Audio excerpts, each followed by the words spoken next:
Very good evening, all of you. Today, I welcome all of you in today's this video lecture. It's regarding the negotiation framework. Now, first, in order to understand the negotiation framework, first we have to understand what is the meaning of negotiation.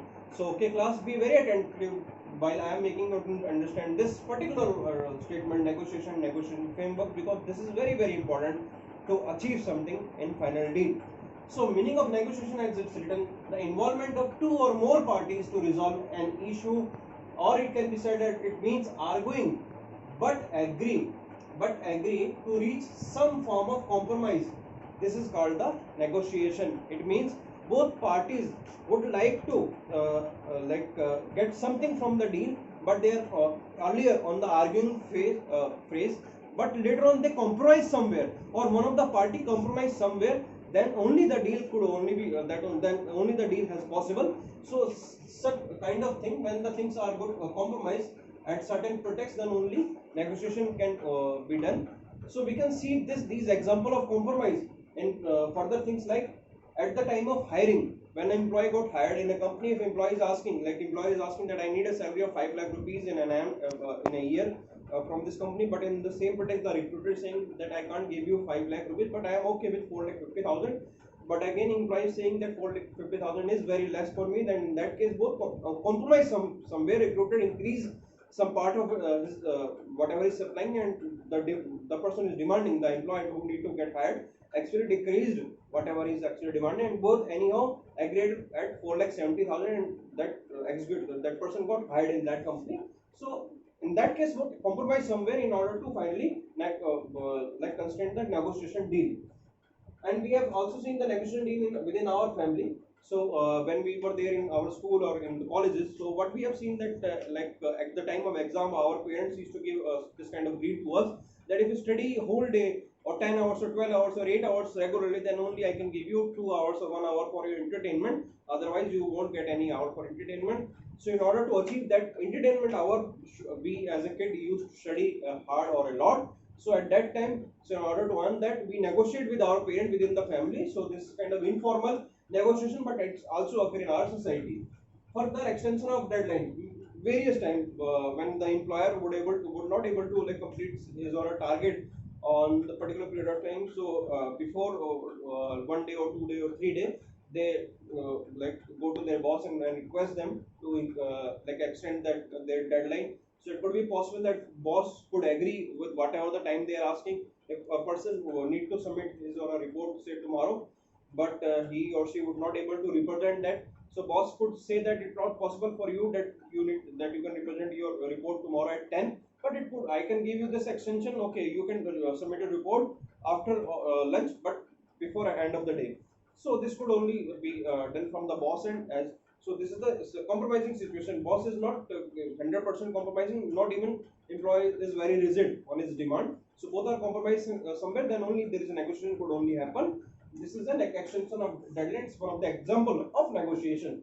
So here we can understand, with the help of compromise, the compromise occur, that's why negotiation actually has been done. Further, for the pricing we have seen, when the for the pricing we can see with the vegetable vendor to the property dealer, till the property dealer, everywhere we used to do kind of a negotiation in order to crack the final deal, because everybody need maximum utilities, maximum benefit from the deal. In order to get the maximum benefit, we used to do this kind of negotiation day by day. And further, there is a kind of negotiation. It is called the intellect buying. Intellect buying, it means if some of the author wrote a book, or some musician is there, he derived or she derived some kind of music. If somebody else is using that thing, so that is called intellect buying. And again, intellect buying. So what we are using whole book, or we are using a paragraph, we are using particular part of that music. So this is how we are paying to that person. So this is called the intellect buying. Best example of intellect buying, we can say Constitution of India. Constitution of India is example of intellect buying. Well, because like most of the part of Constitution till part 6 or 7 of Constitution has actually been borrowed from various areas. So it's an example of intellect buying. So further, what we have understand in the negotiation, that negotiation could only be done to negotiation is nothing but a kind of final agreement, but final agreement could only be done when both the parties or any of the parties are ready to compromise somewhere, then only this thing could be done. So now we can understand what are the types of negotiation. There are many types of negotiation, but here we are only focusing three important types. First is this is called distributive. Distributive negotiation, it means only single party getting benefit and other party is not getting that much benefit. It means one party is very rigid, another party is not at all rigid, another party is totally flexible. Just for an example, if you need to buy a car and you want to buy a car, but you are only having 4,80,000 in your pocket, but whosoever is the car vendor is saying that, oh, I will sell this car in 5 lakh itself, then you offered that car vendor, okay, I am ready to pay 4,90,000. Then again that person said, if you will give me 4,99,000, even though I won't sell this car to you, I will sell this car in only 5 lakh rupees. So certain kind of deal when one person is totally abstractly, but I would say rigid, another is only flexible. This kind of negotiation only derives to a single party, single person. This is called the distributive negotiation. Distributive negotiation only for one party, for only for one party, not for the both parties. Another is called the integrative negotiation, like integrative negotiation itself for the both parties. In this kind of negotiation, both parties need to be flexible, as we have seen in the earlier example of this hiring manager and between the person who is getting hired. So both actually anyhow negotiated somewhere. So this is the example of integrative negotiation. In case both parties are getting something, both parties also compromising something. And another is last, we can say the multi-party negotiation. What is multi-party negotiation? It means when the negotiation actually, or when the argument actually be occurred, not only between two parties, but more than two parties, three or four, more than that, just the kind of a group discussion or a kind of team debates are there. So this is called the multi-party negotiation. Multi-party negotiation could be formal and could be informal also. So these are the few type of negotiations. So this is all about the negotiation. Now we need to understand in a very proper form what is the meaning of negotiation framework, which is our core topic. So what is negotiation framework? We need to understand this is it's a methodology to eliminate the hurdles and clarify the path to achieve the negotiation goal. It means whatever hurdles are there in order to achieve the final agreement, so we have to remove those hurdles. We have to clarify our path in order to achieve the final goal. So this thing is called, this framework is called negotiation framework. So how one can able to achieve a best deal, how one can able to achieve a best negotiation within a limited period of time. So everything could only be possible with a proper framework. So what is this framework? We need to understand that. So in negotiation framework, you will say there are the few steps. First step is it's called preparation. You have to prepare yourself for negotiation framework. So process first is prepare. So you have to prepare yourself. Then how you have to prepare yourself? There are the steps. First, you have to research.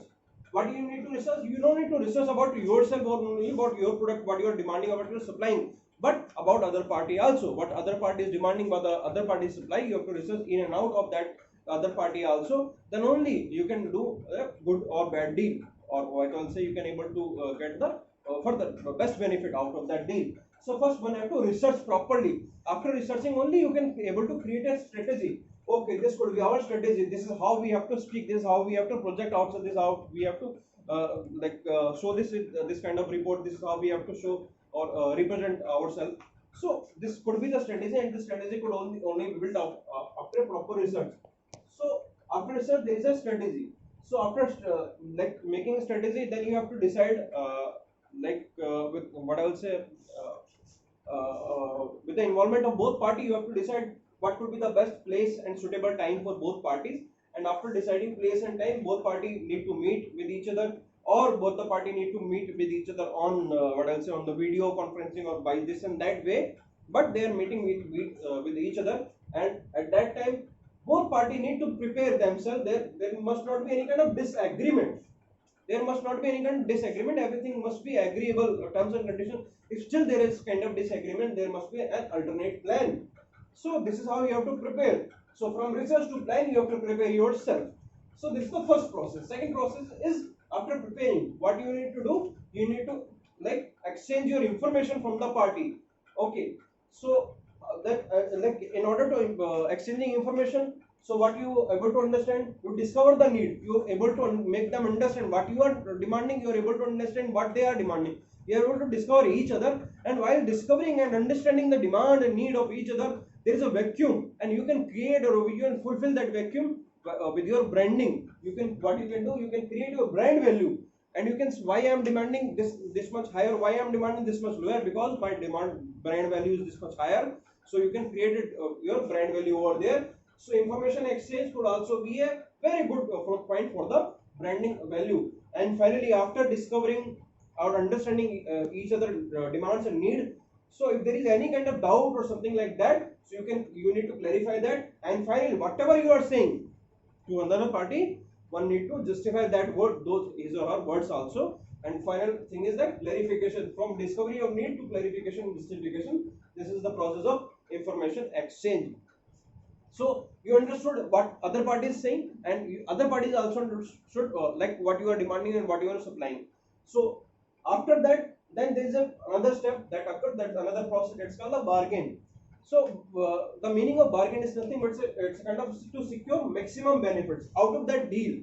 If that deal is there occurring between the two parties, the both parties having this kind of target that me as a party or that party need to achieve more and more or secure more and more benefit from that deal. In order to secure more benefit from the deal, they start doing certain kind of bargain. Somewhere they both have to compromise over there, and that deal can only be possible with a diplomatic strategy.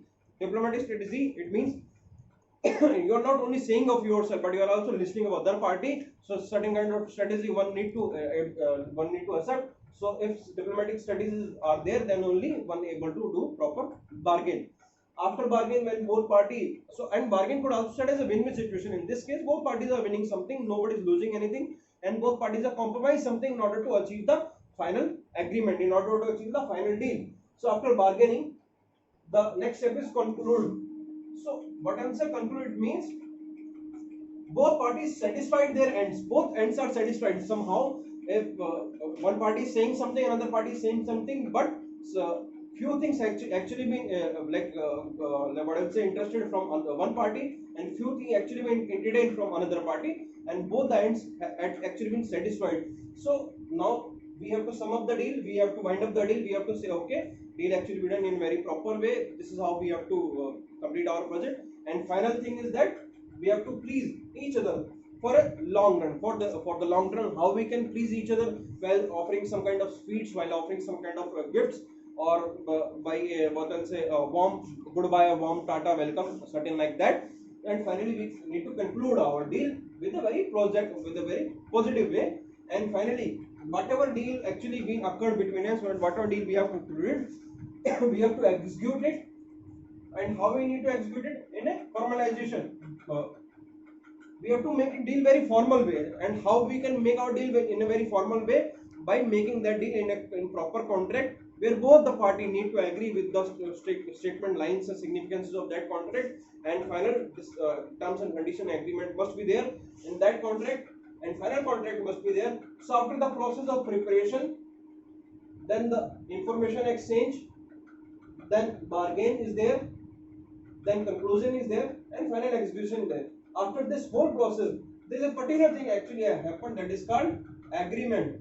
So what is the final target of every negotiation? Is the agreement. Final target of every negotiation is the agreement. Negotiation always start with some kind of argument. After compromising, both parties actually reach some kind of agreement. So and between we need to we need to accept a kind of process. This process itself kind of a negotiation framework. I hope whole class you are able to understand this thing, and this concept which I am making understand in front of you, it is negotiation framework. Thank you so much. I am Virendra in front of you. Thank you.